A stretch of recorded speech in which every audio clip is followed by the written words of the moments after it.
Hindi ko ang asawa ko. Ako si Olivia Buencamino. Philip, hindi mo ba alam na masisira ang buhay mo, pati ang karir mo sa pagiging doktor dahil sa ginawa mo? Minahal ko si Claire. Mahal na mahal ko siya kaya nasasaktan ako sa nangyari sa kanya. Kasabwat siya ni Salazar. Iwanan mo yung babaeng niya bago masira ng tuluyan yung buhay mo! Mapapawalang bisa ang kasal ninyo ni Lucas. Hindi ako papayag na mawala sa akin si Lucas. Lalabanan ko si Olivia dahil Ito na yata ang pinakamasakit na katotohanan na mararamdaman ko. Ang mawala sa akin si Claire. Olivia, patay na si Rosa. Sobrang sama ng loob niya noon nung halos sabay kayong mamatay ng tatay mo. Magdudusa ka! biglang may tumampot sa akin dalawang lalaki. Tinakpan din nila yung bibig ko. Pinusasan nila yung mga kamay ko. Pinutulungan nila ako. Pinagsasapak nila ako. Sino sa tingin mong gumawa nito sa'yo? Si Philip Salazar. Inaaresto ka na sa salang kidnapping, murder, illegal detention, rape, physical injuries, fraud at falsification of documents. Ilalabas ko sa kulungan si Philip. Subukan mo. Papakulong din kita. Sisiguraduhin ko na hindi magtatagal yung pag-aambisyon mo sa asawa. Yung pag-iilusyon mo sa asawa ko ang malapit nang matapos. Pinag-aaralan ko na yung kaso niya para makapaghanda ako ng depensa para sa kanya. Huwag kang mawawala ng pag-asa. May lalabas ka na rin. Kulang pa to sa lahat ng ginawa mo! Tinago mo sa akin ang asawa ko! Pinaniwala mo akong patay siya! Pagbabayaran mo ang lahat ng to sa Lazar! Patay ka na, hindi ba? Olivia, Claire, kung sino ka mang good-for-nothing lowlife, matuto kang lumugar. Paano naman ako? Itatapon mo na ako dahil bumalik na si Olivia. Mas minahal pa kita kaysa sa sarili ko. Magtira ka naman sa akin ng pagmamahal at respeto. File niya ng Certificate of Reappearance yung Olivia Buencamino. Pero wag mo kayo mag-alala. Siniguro ko na nawala ng papeles niya. Papayag ka na lang bang makulong na hindi na lumalaban? Tapos na ang laban ni Mel. Sinira ko na yung buhay ni Claire. Kaya kung ano man ang parusa ang gusto niyang gawin sa akin, kailangan ko tanggapin yun.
Claire? Tigilan mo na yung pagbanggit sa pangalang yan. Tapos na yung palabas mo. Tinapos ko na. Claire? Claire? Anong nangyari? Nag-usap tayo, di ba? Pupunta tayo ng Amerika. Yung tahimik na buhay malayo sa gulo. Ikaw lang ng plano nun. Hindi ako. Tinatanong mo ko kung anong nangyari, Philip? Naalala ko na kung sino ako. Nadiskubre ko na lahat ng kasinungalingan mo. Yun ang nangyari!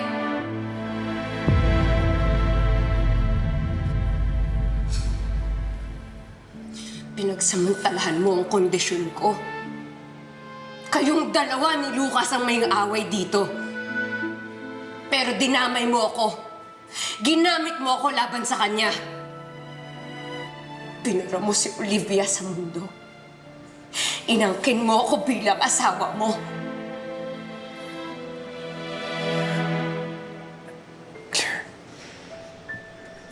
Claire, nagkamali ako. Malaki ang kasalanan ko sa'yo. At lubos kong pinagsisisihan yun.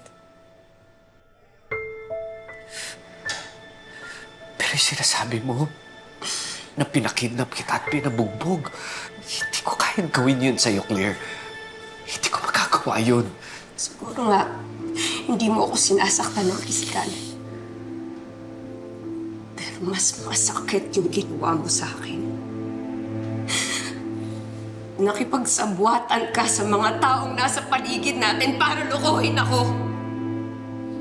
Pati si Sofia, na tinuring kong kaibigan ko, ex-girlfriend mo. Pilit niyong tinako yung relasyon mo. Lahat kayo nagkaisahan niyo ko. Sinaktan niyo ko. Ginamit niyo akong tau-tauhan sa palabas mo. Sinasabi mo na si Lucas kinuha niya yung lahat ng sayo. Pero ganun din yung ginawa mo sa akin. Nawalan ako ng pagkatao. Nawalan ako ng pamilya ng dahil sa'yo. Pinagkait mo yun sa akin para makapaghiganti ka. Pakalupit mo!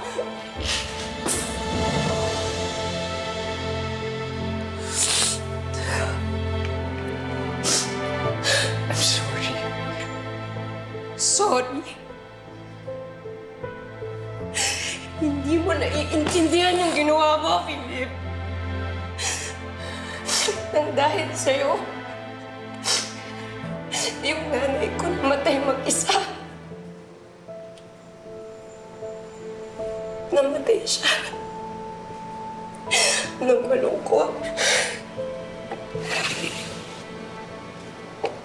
Namatay siya nang walang pamilya. Halos isa ng baliw. Dahil wala ako sa mga panahong kailangan niya ako sa tabi niya. Nasaan ako? Nasa poder mo!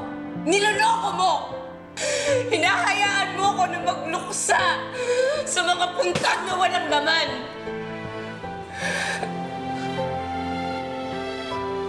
Hindi mo lang ako ginawang tanga. Pinagkait mo pa sa akin yung pagkakataon na sa huling sandali, makabawi man lang ako. Maging mabuting anak sa nanay ko. Wala kang kasing sama.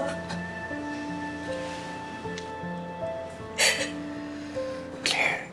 Hindi ako si Claire! Ilang araw ko nang alam yung totoo. Pero hindi na kita mapagkatiwalaan.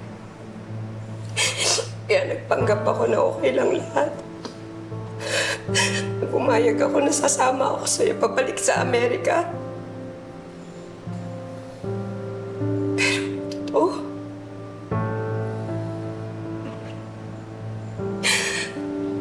Suklam na suklam ako sa'yo.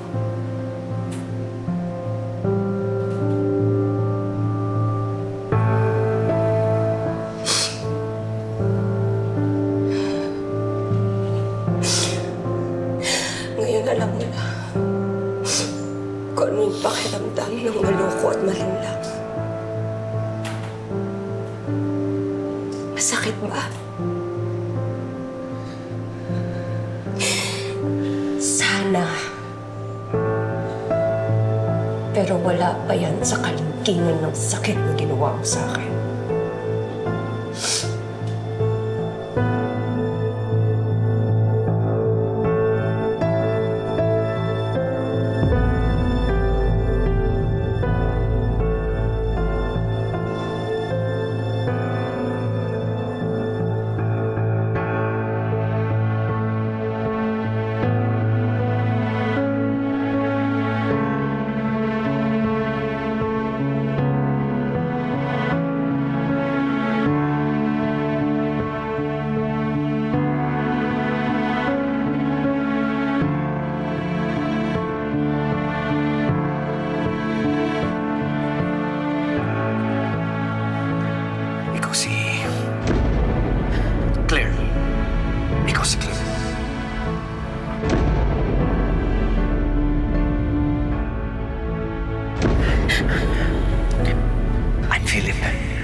bata ka pa lang. Mag-isa ka na. Namatay yung tatay mo 1 taon bago kayo ikinasal ni Philip. Yung nanay mo naman, 2 taon ka pa lang nung na-aksidente siya sa plantang tinatrabahuan niya.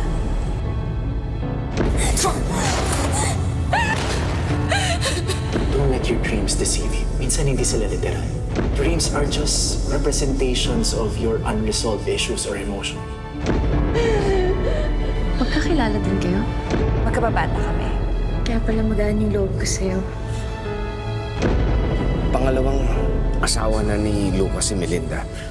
Yung una namatay, si Olivia.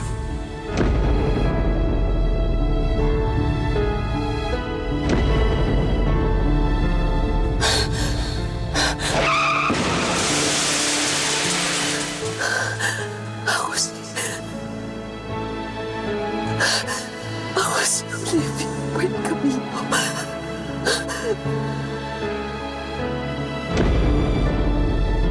May tatanong lang ako tungkol sa puntod ng mga magulang ko. May nagsabi ba sa'yo na itago yung totoo? Na walang laman yung mga yun? Si Ma'am Melinda Buen Camino. Olivia, patay na si Rosa. Inatake sa puso. Sobrang sama ng loob niya noon nung halos sabay kayong mamatay ng tatay mo. Na-aksidente si Luis. Nasagasaan. Olivia!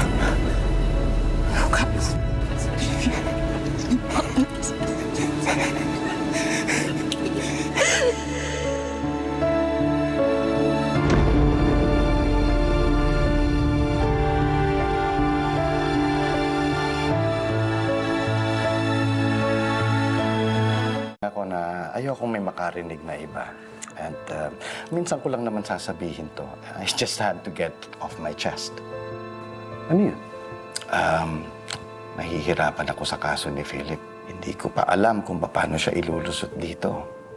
Because he really did it.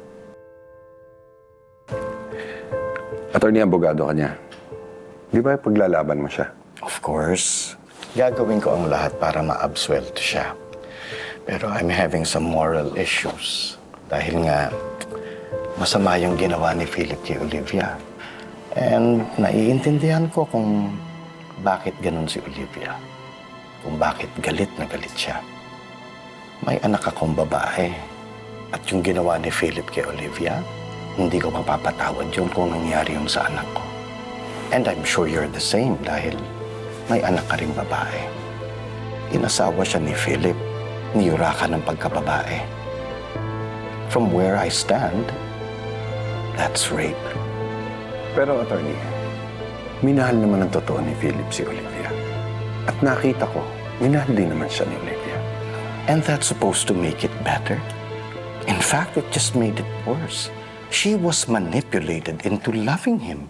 At nung nalaman niya yung totoo, nung nalaman niyang hindi niya totoong asawa yung lalaking kasiping niya sa kama sa loob ng 2 taon, walang natira sa kanya, maski dignidad niya. Marami na akong kasong nahawakan, mga babaeng niloko ng mga asawa. And I'm telling you, this is far from over. Alam ko lahat kayo nahihirapan sa ginawa ni Olivia. But you will have to weather the storm na dadalhin ni Olivia. Dahil hindi lang pagkatao niya ang binabawi niya, kundi ang dignidad niya, ang dangal niya. So, attorney, will you still represent Philip? Of course. Hindi ko ilalaglag ang kliyente ko because of my sense of morality. Gagamitin ko ang batas para palayain siya. Pero gaya ko, ito na ang huling beses na pag-uusapan natin ito. Salamat, attorney. Thank you.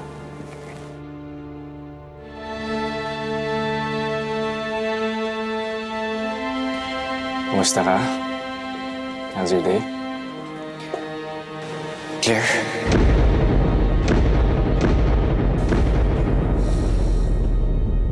May mga inasikaso lang ako. hindi na importante para pag-usapan. Minsan hindi pa rin ako makapaniwala. Magkasama tayo. Nakasama kita. Ako rin. Gusto kong mabalik yung mga dati nating ginagawa. Gusto kong maibalik yung dating buhay ko.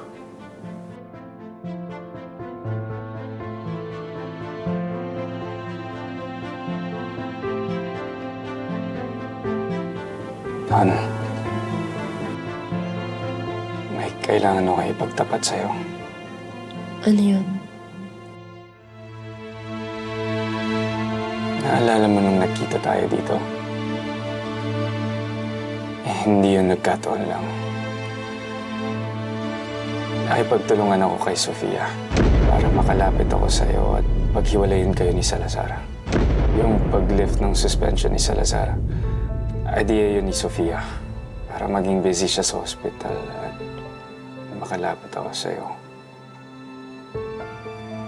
So yung mga panahong inaaya niya akong magkape tapos hindi siya sumisipot. Para tayo ang magkita.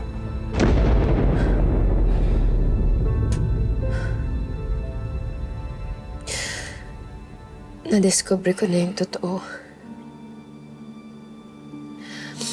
Na mag-ex sila ni Philip. Pinag-awayan nga namin eh. Pero masakit pa rin marinig yung mga ganyang kwento. Kasi kaibigan yung turing ko sa kanya eh. Yung mga nasa loob ko, yung mga nararamdaman ko, sinasabi ko sa kanya. Sorry na nakipagtulungan ako sa kanya. Pero nagiging honest ka ngayon. Siguro naiintindihan kita.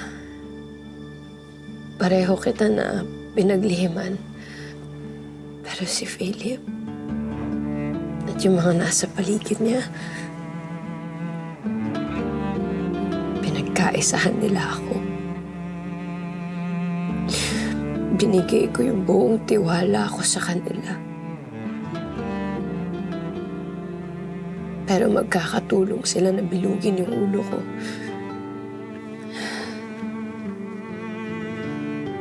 Alam ko siguro, minsan paulit-ulit na lang ako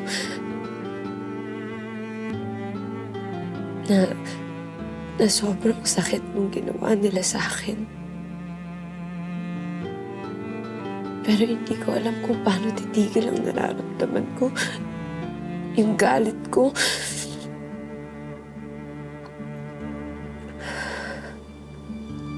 I'm sorry to say this, hon.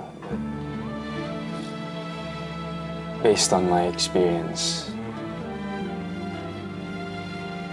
hindi yan titigil until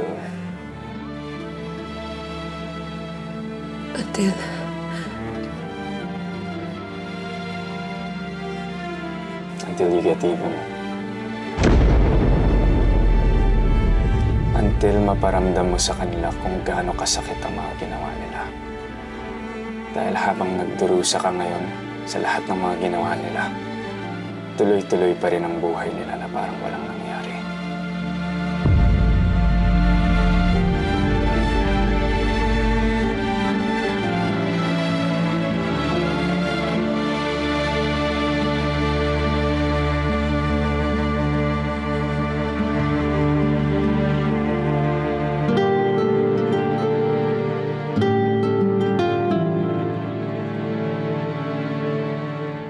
Natanggalan natin ang splint mo. After 2 weeks, mawawala na yung pasa at pamamaga sa mukha mo. Pero hindi ka pa pwede gumawa ng strenuous activities until 6 weeks, okay? Thank you po, Doc. Ngayon pa lang nakikita ko na improvement sa ilong ko. You're welcome. Ingat ka. Thank you.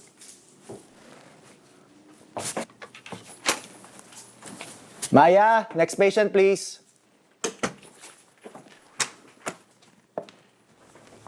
Claire, anong... Olivia, ako ang bago mong pasyente. At sa pagkakataong ito, umaasa ako na i-honor mo na yung doctor-patient confidentiality natin. Tapatin mo nga ako, Emil. Anong pakiramdam mo tuwing nakikita mo ako? Proud ka sa masterpiece mo? Pakiramdam mo ang galing-galing mong plastic surgeon sa ginawa mong pagbago sa mukha ko? Anong ibig mo sabihin? Huwag ka na magkaila, Emil. Alam kong ikaw nagbago ng mukha ko. Kasabot ka ni Philip. Tinulungan mo siya para mabago ang buong katauhan ko.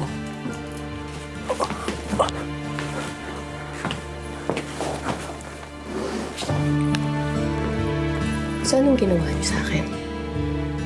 Kayo ba yung may gawa ng amnesia ko? May pinom pa kayong gamot? Inoperahan niyo ba yung utak ko para makalimutan ko ang lahat? Masyadong fantastic ang sinasabi mo, Olivia. So ano nga ang posible para sa mga doktor na katulad niyo? Magsasabi ka ba ng totoo o handa kang makulong kasama ng kaibigan mo? Ang totoo, Olivia. Niligtas ka ni Philip. Mahirap mong paniwalaan pero wala siyang kinalaman sa pagkawala ng alaala mo. Siguro, sinubukan niyang gamitin ka labang kay Lucas pero sa dulo ang totoo'y minahal ka niya ng tunay. Hindi niyo na ako maluloko. Hindi na pagmamahal yun kung sinubukan niya akong patayin. At ikaw, hinayaan mo siyang gawin niya sa akin yun. Tumulong ka sa krimen na ginawa ni Philip. Kaya sisiguraduhin kong pagbabayaran yung lahat ng ginawa niyo sa akin. Kaya magpaalam ka na sa lisensya mo, Dr. Abelio. Bukas makalawa, sa presinto ka na rin pupulutin.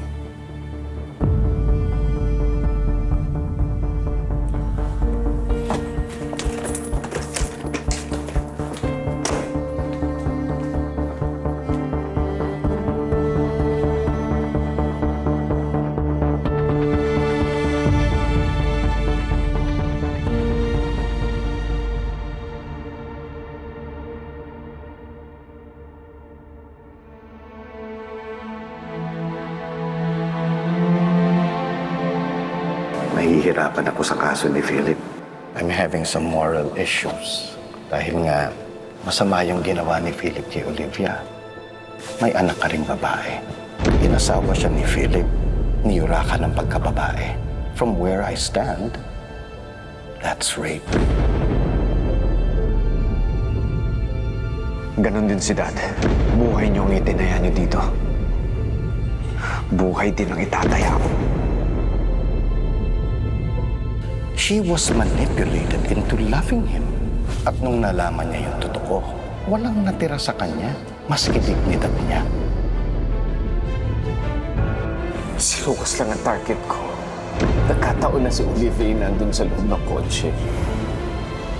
Wala akong nagawa. Niligtas ko na lang siya at tinangay. Nagawa mo ang lahat ng ito dahil namatay si Severino.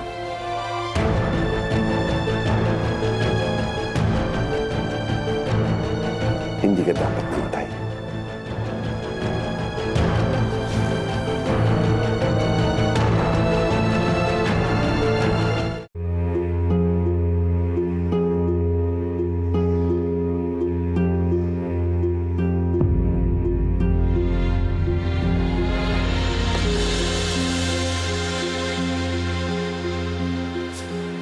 Anong ginagawa mo dito? Gusto lang kita makita. Yung mukha mong tanong. Baka sakaling sumaya ako kahit papaano. Kung nakinig ka sana sa akin, edi hindi sana nangyari to. Kasama mo pa rin si Claire at maayos pa rin kami ni Lucas. Nagpaplano na kami umalis. Pero wala eh. Nangyari lahat yun. And it's all your fault. Dahil napakabagal mong kumilos. Pero mukhang sinaswerte ka pa rin. Dahil nandito ako. And it is in my best interest na nasa labas ka. Kaya maghahanap ako ng paraan para makalaya ka. Kung ano man yung binabalak mo, Huwag mo nang subukan. Huwag mo na rin akong pakialaman. At huwag mong kagalawin si Claire. You mean Olivia? At pwede ba? Tigilan mo yan. Hindi bagay sa'yo nagpapaawa. At wala ka sa posisyon na magbanta sa akin. Especially not when you're behind bars. Gagawin ko ang gusto ko sa paraan na gusto ko.